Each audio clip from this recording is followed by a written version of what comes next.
This is Dean with the Two Party Podcast. I'm here with Coach Cam. If you're not familiar, he was one of the coaches that helped out with the Texans.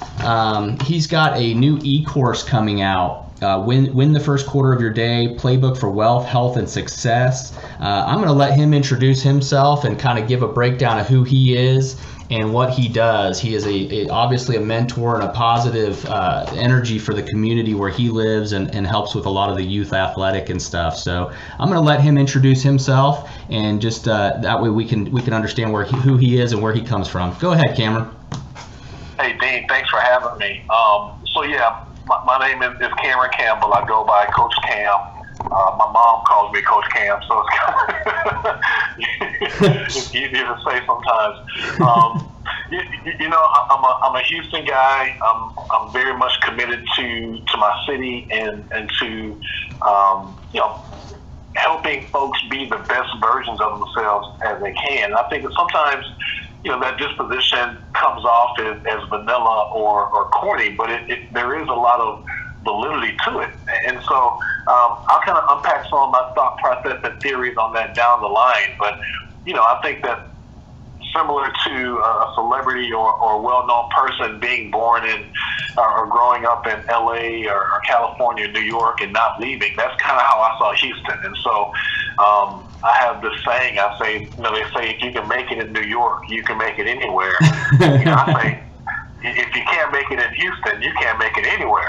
Yeah. There's so many entrepreneurial opportunities. And so, being an entrepreneur and starting, very young in my life and just embracing that part of who I am, but then just being true to understanding, like, how can I be a blessing? How can I, understand my gift, develop my gift, grow my gift, but then share it is really the best way I can describe kind of who I am and what I stand for and what I value.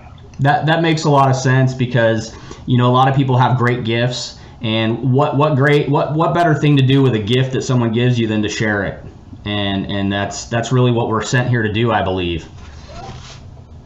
Yeah, that's so true, and I think that there's a burden of responsibility once you identify your gift. It becomes very easy to identify it and pack it back up, put it in the closet.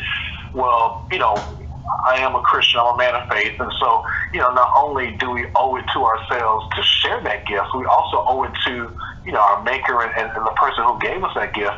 But more importantly, you literally never know, the person that you impact, could be the person that takes your gift further, higher, to another level. But more importantly, your gift is yours to share. It's selfish to have it for yourself.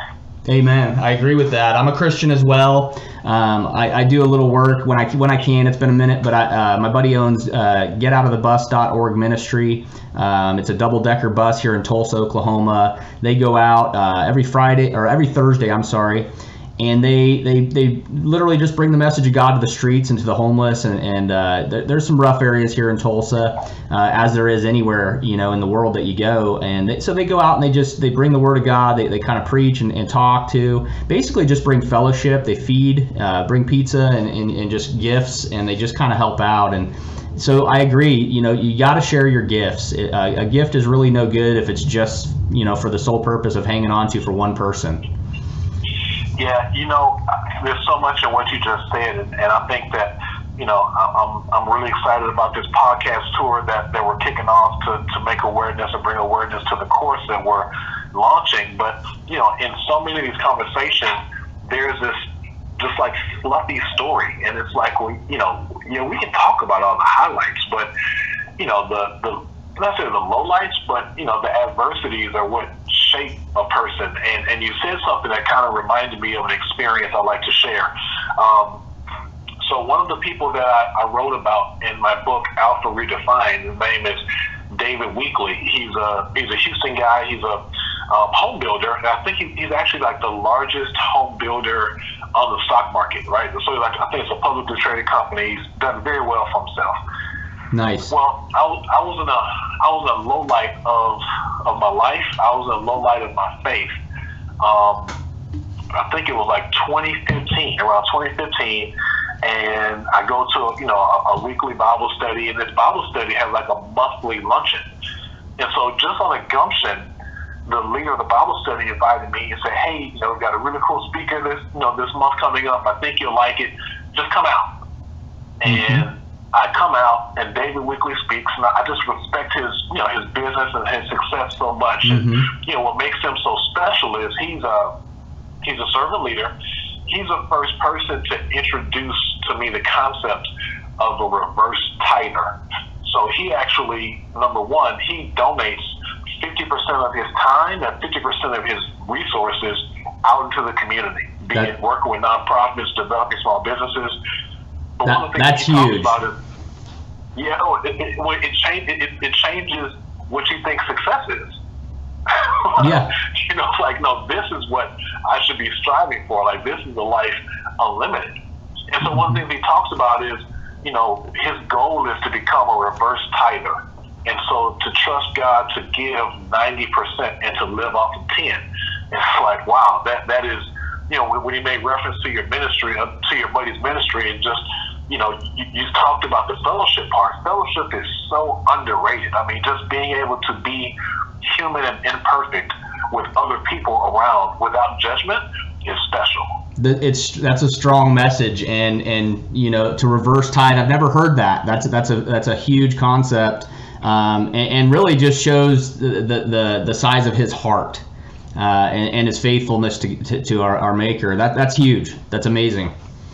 And not only that, and what I was taken away the first time I heard him speak, but I was fortunate enough to have time to interview him one-on-one, with the book, and he was so transparent and not just humble. Yes. But, he talked about, like, yes, I've had tangible success, I've had financial success, and he's like not that far from Oklahoma, here in Houston, he felt the boom of the 80s and the 90s, and he was like, Cam, I'm selling this money, and I felt nothing. Yeah. I know that there was so much more of a purpose for me, and I was never a money hoarder, but you're in business to do well for yourself. But I realized that my gift is giving. That's what I'm supposed to do. And again, it's easy to say that when you're on your way up, but when you're there, it takes. I think that as a big man, as a black man, as an athlete, former athlete, we define what masculinity is in such a way that we can look at a guy like LeBron and say he's masculine, then look at a skinny small guy in a Gap commercial and say that he's not, right? But the idea of masculinity is just like 100% being you, whatever that is. Right. And so to me, it's like that was a moment where I said, this is a man's man. Yes, correct. I would 100% agree. I think and I can relate to that. I've been in situations in my life where I was financially, when I was younger, I was lucky enough to work for a company. It was a family-owned business in the medical field, and they gave me a 5-year retirement. I mean, I was like 19. I worked for them for 5 years. They said, you get your 401ks, you can stick with us, or you can cash out. And I was young and dumb, and I cashed out. I was like, wow, 5 years I've worked for this company, and I can have all this money, and I can do my own thing, and I did. I cashed out and thought I was, got the world by the boo-boo, but let's be real, it didn't last. That money went real quick, and I learned at a young age, that money, financial gain is only good these days. I reflect on it these days. Financial gain is really only good if you can share it. And financial gain and success is only good if you can use it as a tool, not just to glorify our Maker, but to help your community, to help the people that need it. Because it's no fun, they say, you can rise to the top, but it's no fun being at the top if you're all alone. And being at the top doesn't mean you have to surround yourself with people that are all at the top. It means you really should reach down and lift up the people that need it. That's if I may take that and rewrite the back of my book cover, because that's exactly what my book was about. So I wrote this book about almost a year ago, actually. So last October, the title of it is Alpha Redefined: 12 Servant Leadership Principles of Legendary Leaders. And so the premise of it came, my wife now, we're dating at the time, we were picking a movie, I don't know what we were doing, making a decision, and she said to me kind of in a gruff, like, you're such an alpha. And I was like, take that back, right? So I had such a distorted idea of what the word alpha meant. And she said, like, do you even really know what an alpha is? I'm like, yeah, like, they curse a lot. Yeah, maybe they make money, but, they're just like, they're just so dominant that they kind of suffocate. She's like, no. So fast forward, you've got people like David Weekley. And so with this book, what I did was I mapped out 12 servant leadership principles, and I married each one to a different person in time and history. So, David Weekley, Mahatma Gandhi, J.J. Watt, Mia Hamm, just a handful of folks, right? Some living, some in the past already. But the idea is, Mahatma Gandhi was just as much of an alpha as Muhammad Ali. Now, Muhammad Ali, I'm sure, would whip circles around him. Right. Yeah, different class, but yeah. But the physical piece isn't what makes an alpha. It's being true to who you are and understanding that your sole purpose is to lead and provide and serve for others. Yes, correct. So with this new e-course, I'm interested in that, the Playbook for Wealth, and I do need to get your Alpha Redefined book. I need to look that up and order one. This Playbook for Wealth, Health, and Success, what is that all about? So on the heels of I did a short 6-city promo tour for the book last winter, and the first question that people would ask me is, how do you get so much stuff done in the day? Like, you speak, you do work with the NFL, you work with different clubs. I have a sports construction company. You're obviously very heavy in the community. How do you do all this stuff? And I'm like, I'm not special, right? I don't have the answer. I win the first quarter of my day. I get up at 4 o'clock. I have a very consistent routine that I do, and it's a lot of it comes from being an athlete. So it's like if you hedge your day within the first 4 hours, you almost can't lose the rest of your day. And so the idea that the championship team isn't the team that walks onto the field and wins. It's a team that's put the work in the off season. And so that's where the premise of it came from. And so obviously I was able to kind of leverage a lot of the research that I had done in preparation for the book and just different interviews that I had kind of in the queue. And I began to kind of connect these dots in a very natural. It's almost like when you see the natural pattern of life in nature. It's like, oh, this isn't just a situation for me. This is how life works, right? And so I was able to kind of catch a snapshot of really effective, highly effective people, and so many of them do a lot of the same things to start their day. Yeah, and that's a good point, and I can relate with that as well. For many years I kind of got off track. I used to box for many years, and that was one of the things I enjoyed physically. It was one of the sports I really enjoyed and doing myself. And I got off track for a long time with fitness, and my past, I've been through addiction, I've been through drinking and all the nonsense and the ups and downs of life that sometimes you shouldn't take. And about 6 years ago when I moved here to Oklahoma, I kind of made a lot of changes with my life before I met my wife and stuff. And just recently, I want to say it was last year, about a year and a half ago, I started really going big on fitness. So I started, my schedule literally starts 5 a.m. when I'm on schedule. I just had surgery, so I've kind of been laid up a little bit, but I usually get up at 5 a.m. I work out for 2 hours solid because I usually can't get a good pump without at least a 2 hour, no matter what muscle group. So I do a 2 hour, then 7 o'clock I get up, and I'm a general contractor. So when I get done working out, I get up, I get ready for work, I head to work. I'm on the job by about 7:30. So 7, and then the rest of my day till whenever I get off. And a lot of people are like, man, you're getting up at 5 a.m., you're working out, then you're going to work as a general contractor doing construction. And I'm like, yeah. And I'll tell you what, in the past year and a half, give or take, that I started that schedule, my life's changed. It's changed my perspective. It's changed how each day starts.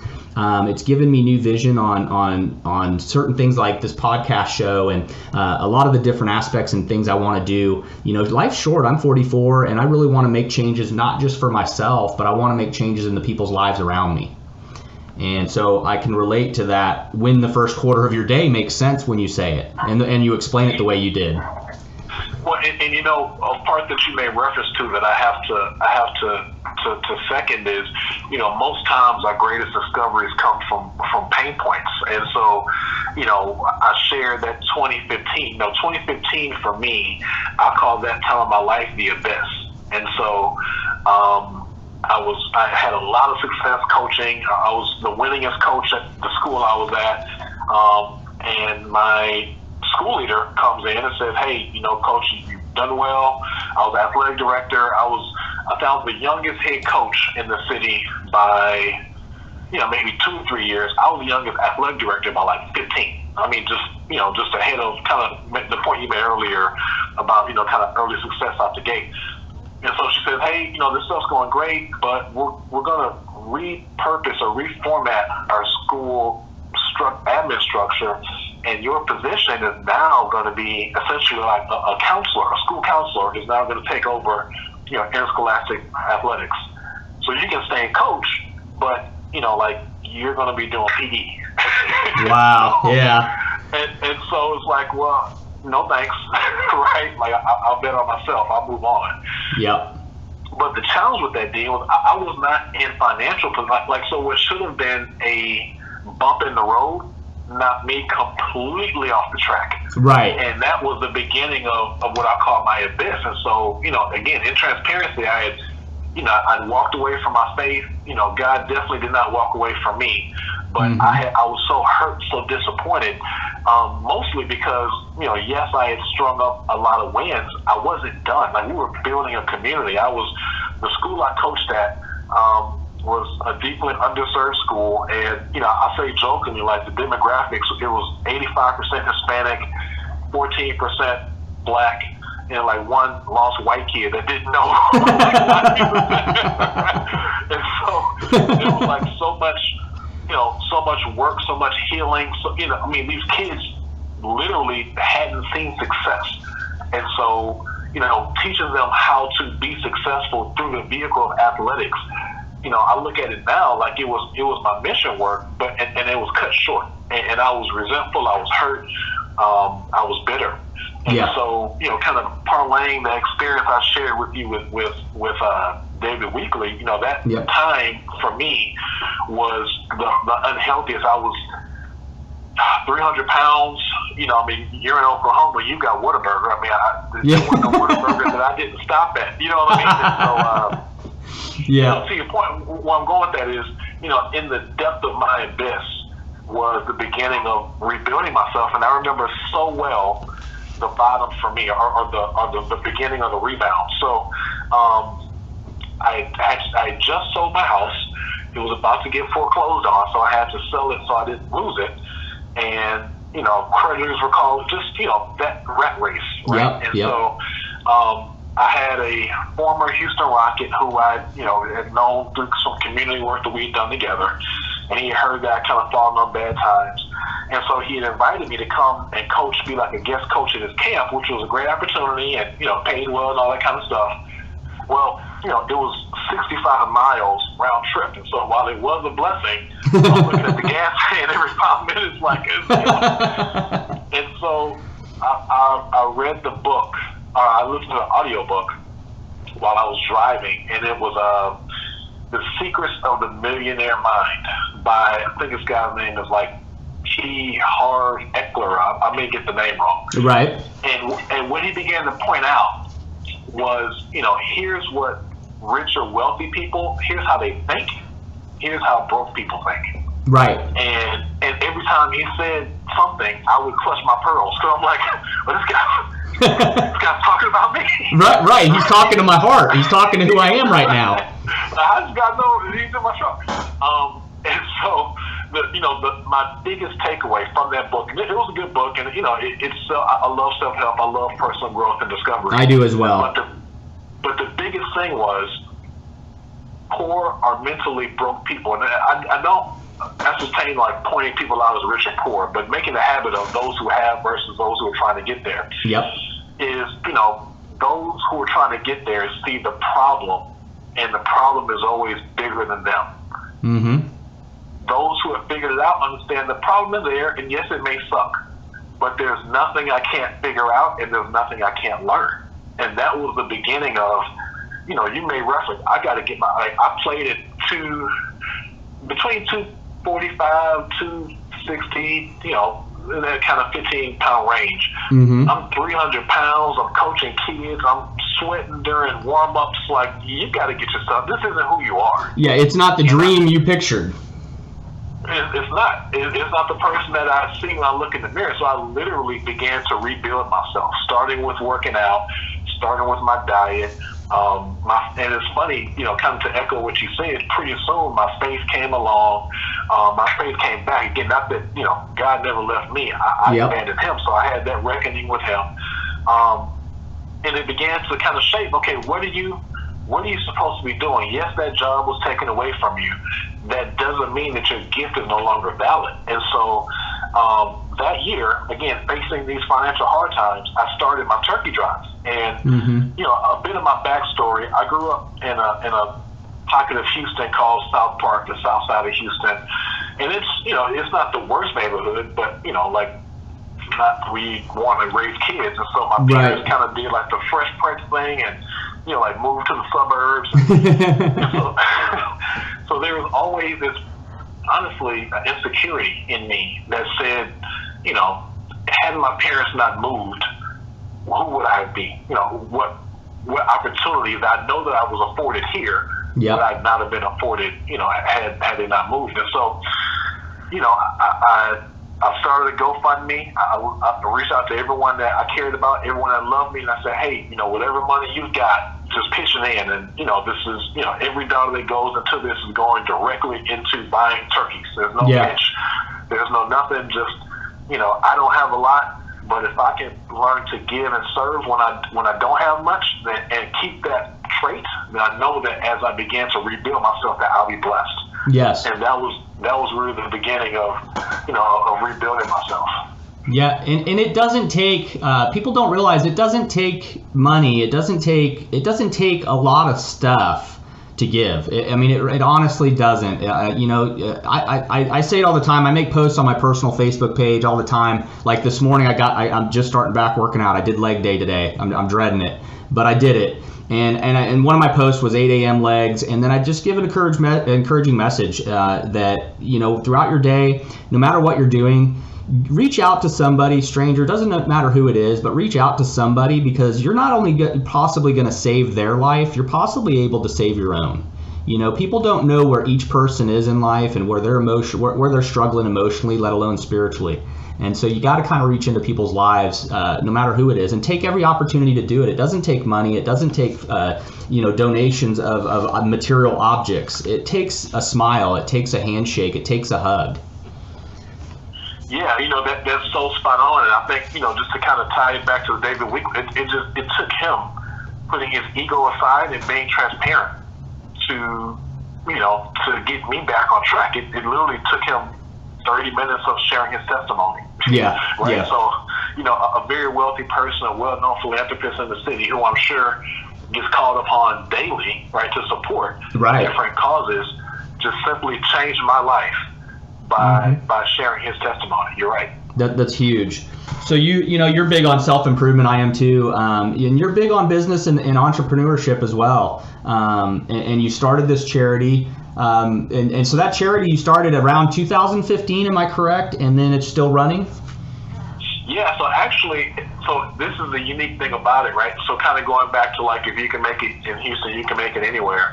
It's not a charity. So it's a business philosophy and business structure. So just out of the kindness of my heart, I started the turkey drive. And then in 2017, I've always kept my hand in a few different things. I was selling sports construction, and, you know, like you made reference to earlier, I was at a turning point in my life. It was during the Lenten season of 2017, and I was walking, just kind of work from home, was out kind of moving around in my neighborhood, and I was just convicted then, and I'm like, you know, yes, you know, I'm bouncing back, I'm doing okay, I'm able to provide for my family and whatever. I know, and I'm doing the turkey drive. This is a couple of years into the turkey drive. Yeah. And, you know, the thought was, I know I'm not doing everything I'm supposed to be doing. And so how do you leverage what you're learning and what you're trying to develop in business and make it for the good. And so I broke away from the company I was working with, which was really tough for me because I'm a very loyal person. So I did kind of struggle, I wouldn't say with depression, but I did struggle with like feeling like I alienated or turned my back. But sometimes you have to make those really tough choices. We do. And so I started Texas Athletics Construction. And so, essentially what I did was I started a social entrepreneurship company. So I'd go to a guy, so I'm selling basketball courts, putting greens, batting cages, tennis courts, initially residential, right? So somebody's backyard. Yep.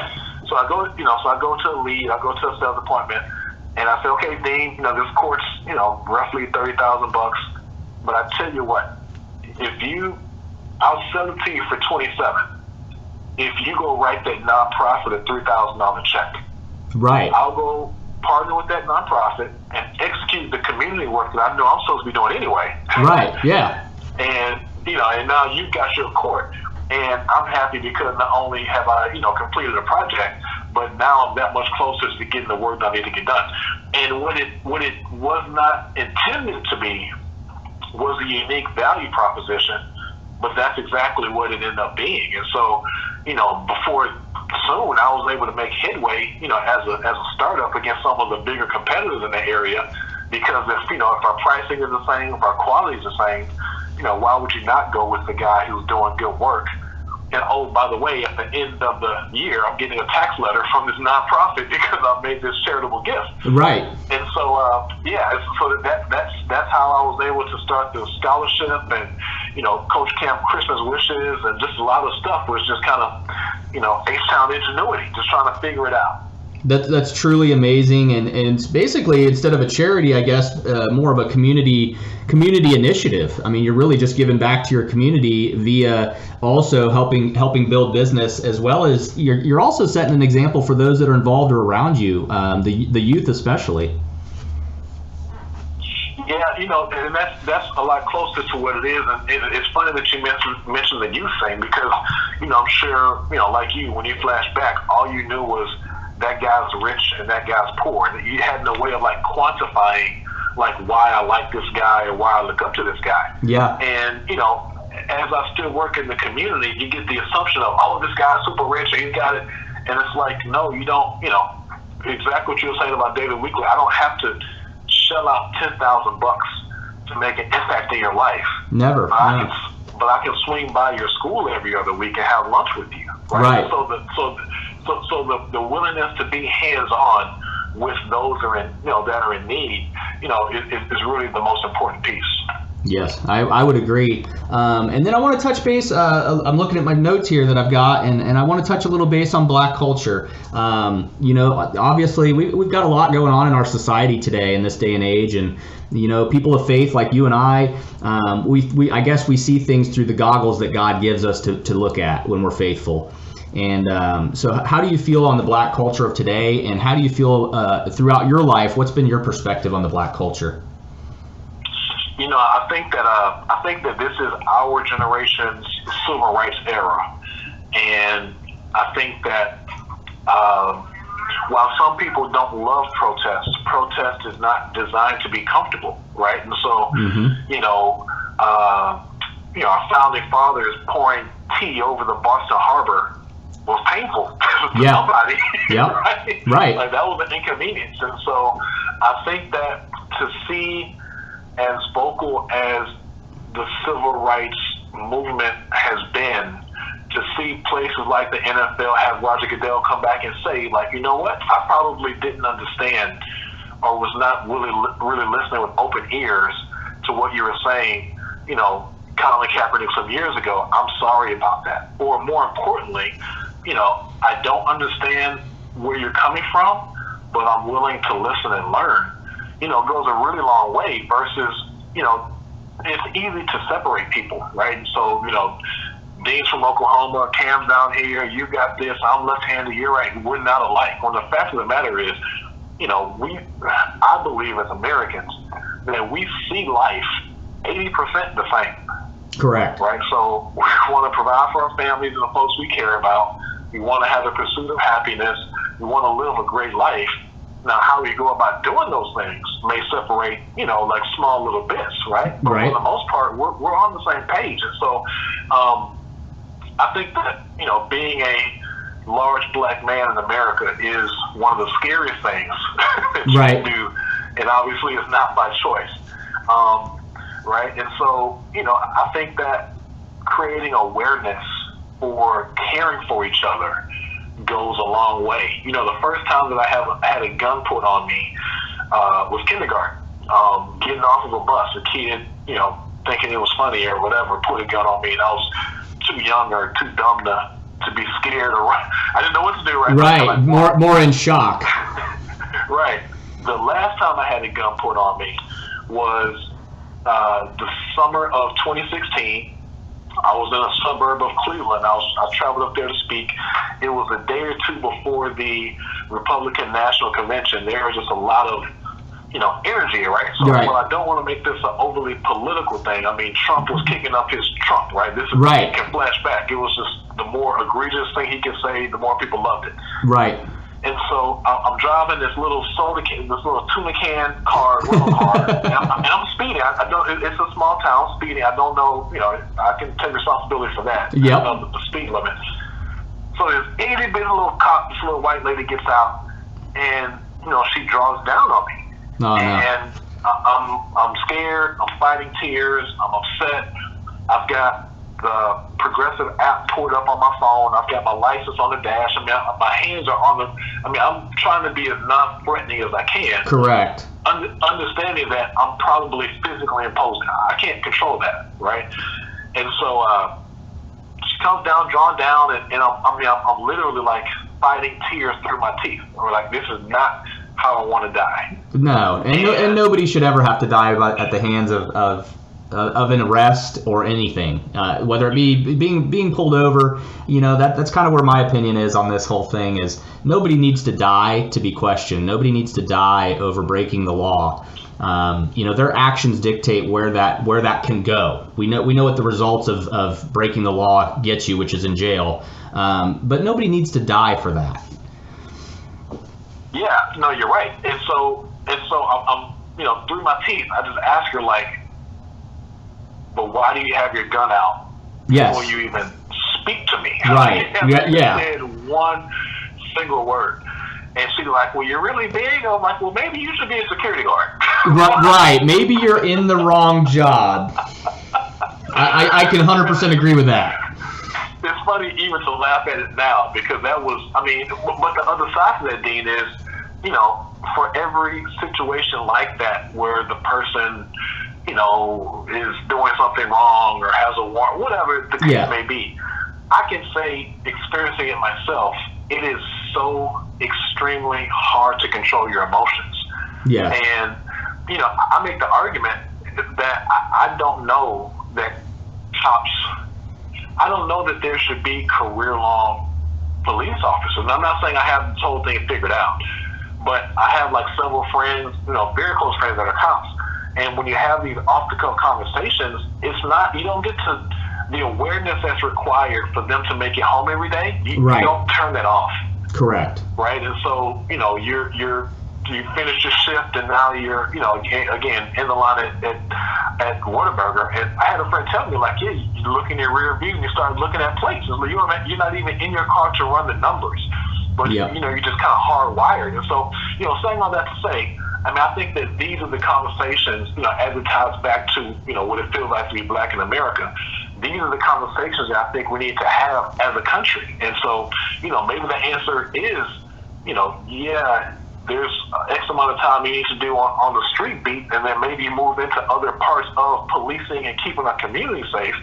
But, the one thing about policing is, there's good and bad everything. Good and bad teachers, good and bad dentists, good and bad, right? Yep, I would agree.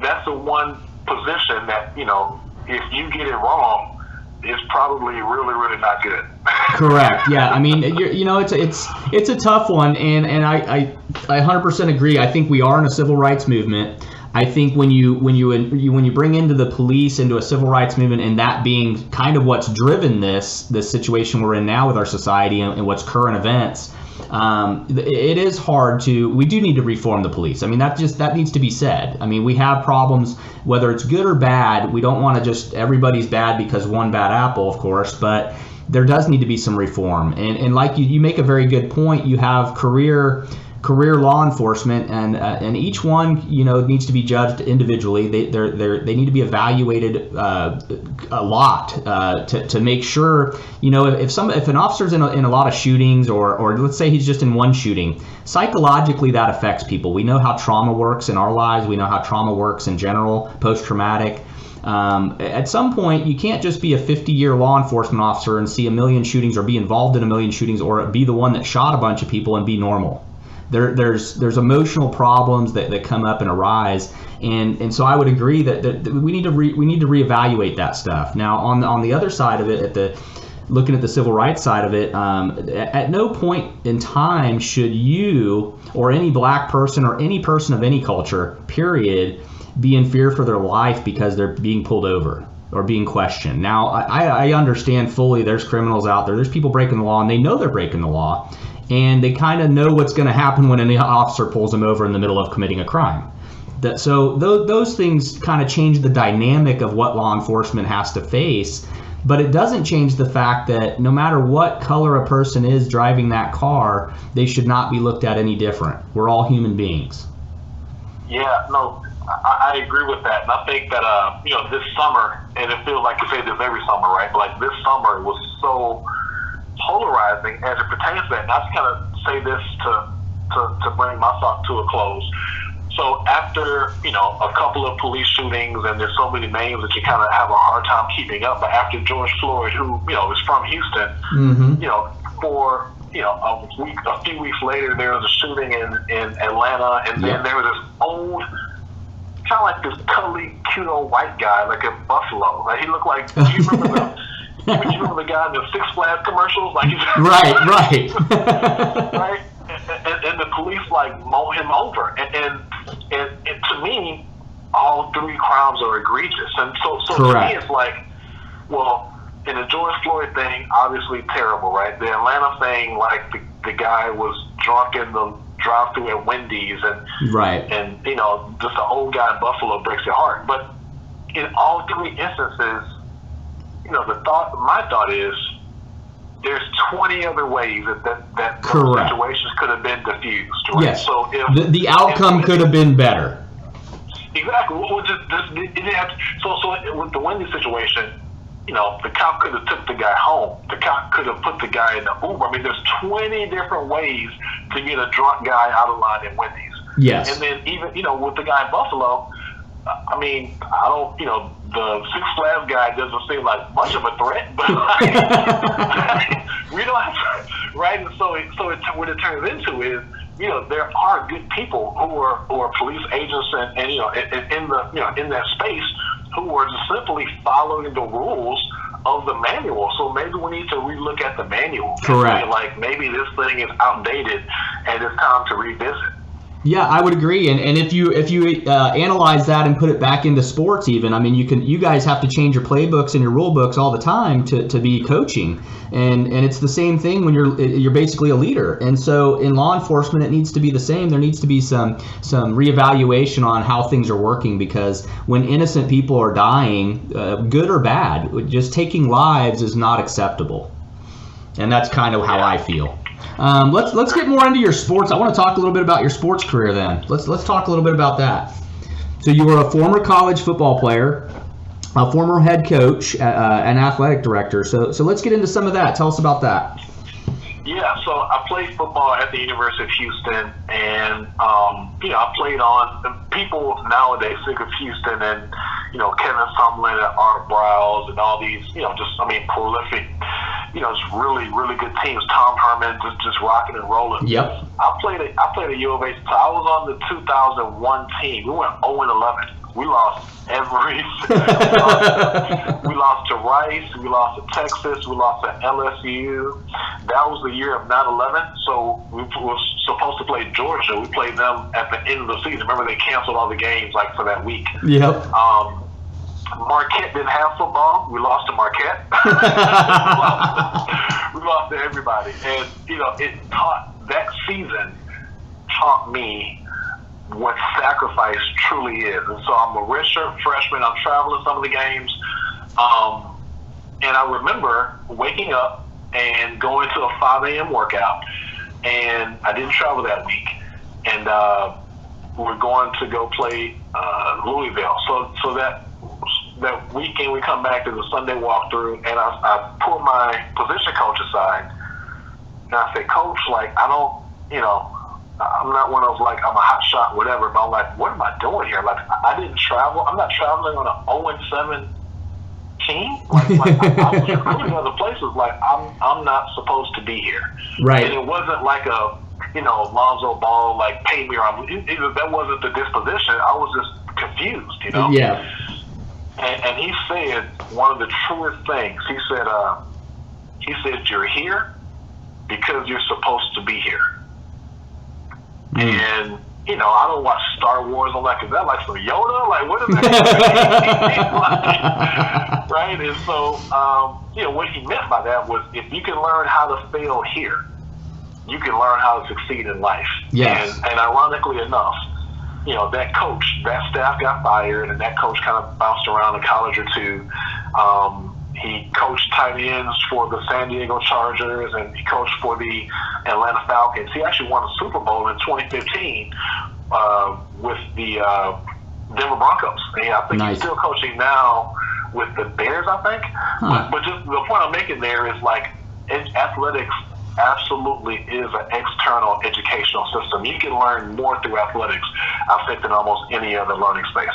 And I think athletics as a whole is so good for youth, and I think it's so good for communities to support, even with whether it's be the public school or private teams.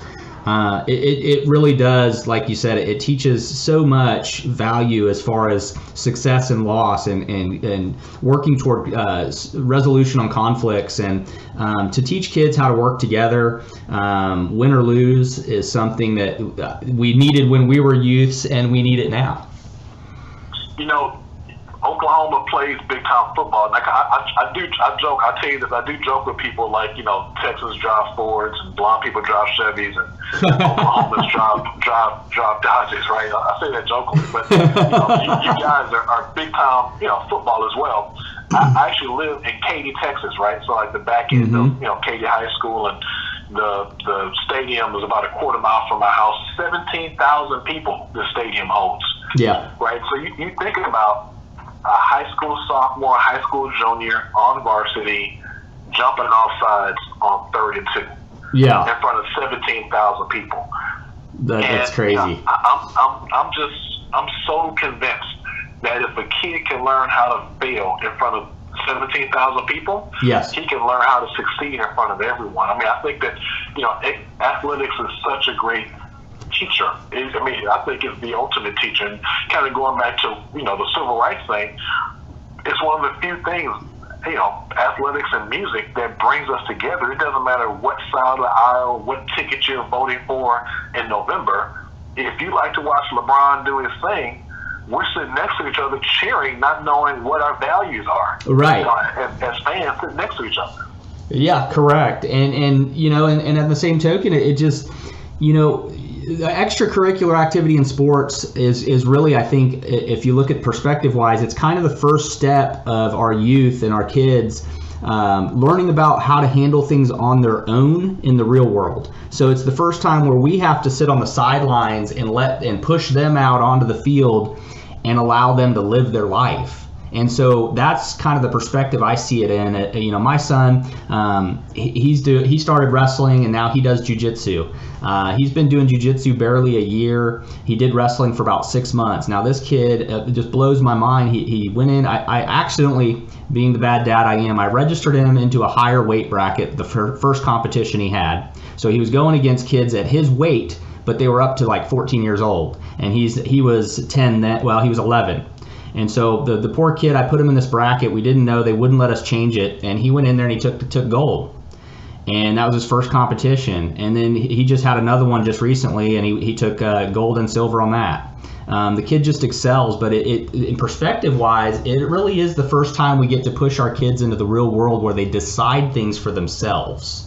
And I think that's a real valuable tool for a lot of kids that don't get to experience sports or get extracurricular activities, whether they can, whether it's a family situation, they can afford it or not, or whatever it may be. I think it's very important that they get involved in some kind of extracurricular activities.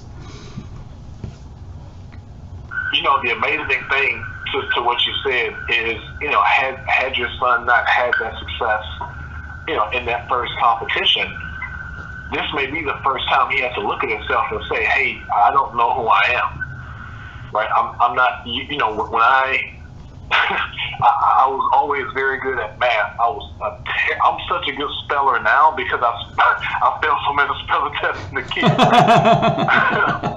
But, when you fail, you remember as a kid, when you fail a test, the teacher handed you your test cuffed kind of like in half so nobody could see the grade. Yep. Nobody saw that failure but you and that teacher. Yeah. When your son, if he were to fail, or when at some point he does, everyone is seeing him do that, which forces that kid to not only ask himself some very tough questions in a very small amount of time, but more importantly, it allows him to rebound externally, right? So again, nobody sees the retest, but you and the teacher. But people see how you respond when you get up from the mat after you've been beaten. And I think that's what makes athletics so special. Yeah, he did. This last one, he got beat on because they do gi and they do no gi, and so he did good on the gi and he got beat on one of the no gis, but he still ended up getting the medals. And on the first competition, it was a long day. It was 7 o'clock. I think we left around 3, and I signed him up for 4 competitions, which was outrageous for him to start. And he made it through 3 and did really well, got his butt kicked on the third. Now, he took the gold in his no-gi. He got his butt kicked on all the gi ones, and his third one, he was so beat. And I asked him if he wanted to do his fourth. He said no. He humbly just said, I'm good. And we went home. So, he learned defeat that day, as well as, he learned what it feels like to win. And this last competition was the same. He kind of got his butt kicked on a few of them, and he learned, I got to work harder. I got to work on my game and learn how, the tools and techniques that are going to get me to win.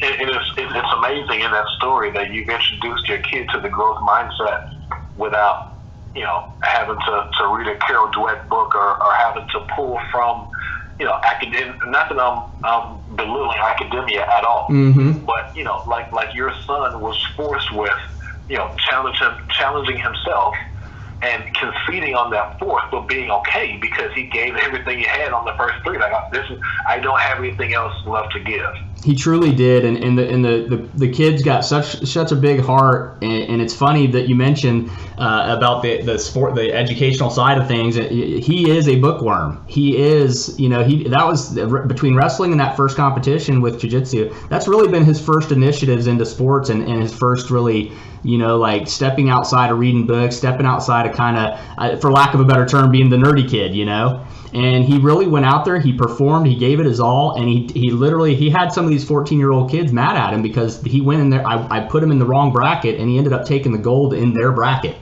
that they worked for. And they were amazed that this 11-year-old kid stepped in here and just whooped him. And it was just crazy. But he also on the same page, he learned what it was like to fail that day because he did lose a couple matches, against kids that were smaller than him. So he learned it doesn't matter the size. It really matters your heart and how much training and work you put into it. That kid probably learned more in one day. Yeah. It was really enlightening to see it, and we discussed a little bit about it. So I want to keep moving forward. You talk a little bit on here about variety. It talks about you being an organic type person, and you flow. You like to flow topic to topic here, and so I want to keep it going here on the interview. I think we're doing great here on time. Personal development is something I'd like to hear about. Now we've talked a little bit about some of your experiences that's got you where you are.